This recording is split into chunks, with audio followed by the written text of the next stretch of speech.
আসসালামু আলাইকুম। আমার আজকের রেসিপি হরলিক্স। ২ ধরনের হরলিক্স তৈরি করব বাচ্চাদের জন্য। প্রথমে আমি ২ কাপ গম নিয়ে নিলাম।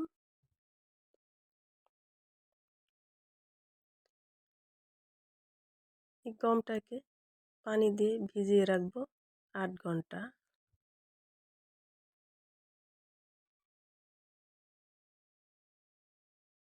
তো ৮ ঘন্টা ভেজানো হয়ে গেছে। এখন ধুয়ে পরিষ্কার করে এরকম একটা পাতলা কাপড়ে এটাকে আমি মুড়িয়ে রাখবো। এরকম ঝুলিয়ে রাখবো ২ দিন, কারণ এটা থেকে আমার কুশি বের হওয়া পর্যন্ত অপেক্ষা করতে হবে। এই তো ২ দিন পরে দেখুন কত সুন্দর কুশি গজাচ্ছে। এখন এটাকে আমার রোদে দিতে হবে। একটু খুলে দেখাচ্ছি আপনাদেরকে। এই যে দেখুন ধানের কুশির মতো হয়েছে। এরকমটাই আমি চেয়েছি, কারণ এই কুশিগুলোতে প্রচুর পরিমাণে ভিটামিন। তো এখন এটাকে আমার রোদে শুকিয়ে নিতে হবে।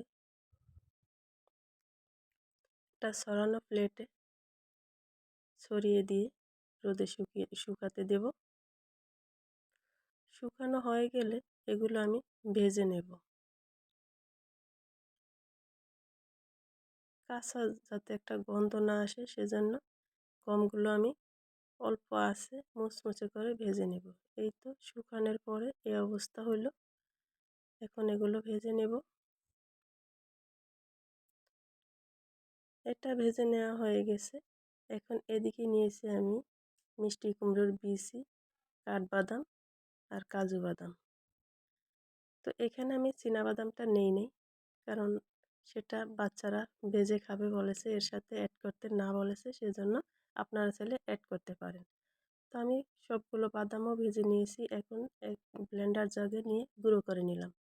তারপরে এর সাথে অ্যাড করলাম 1/2 কাপ চিনি, 1 টেবিল চামচ কোকো পাউডার, 1 চা চামচ ভ্যানিলা পাউডার আর দিয়ে দিলাম 1/2 কাপ গুঁড়ো দুধ।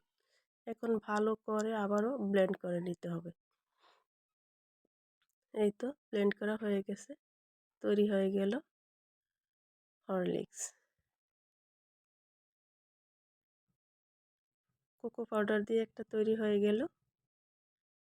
এটা এক ধরনের তো হলো। আরেকটা, তাও আমি গমগুলো গুঁড়ো করে নিলাম। এর সাথে এখন গুঁড়ো দুধ অ্যাড করব 1/2 কাপ, চিনি 1/2 কাপ, ভ্যানিলা পাউডার 1 চা চামচ দিয়ে ভালো করে মিশিয়ে নিব। তো তৈরি হয়ে গেল আরও এক রকমের হরলিক্স। তো দেখলেন তো, খুব সহজেই বাচ্চাদের জন্য হরলিক্স তৈরি করে নেওয়া যায়। 2 ধরনের হরলিক্স আমার তৈরি হয়ে গেল।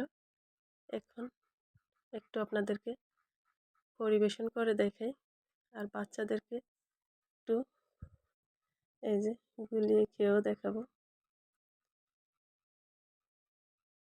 একটা গ্লাসে পানি নিয়ে নিলাম। তারপরে ফুটন্ত গরম পানি।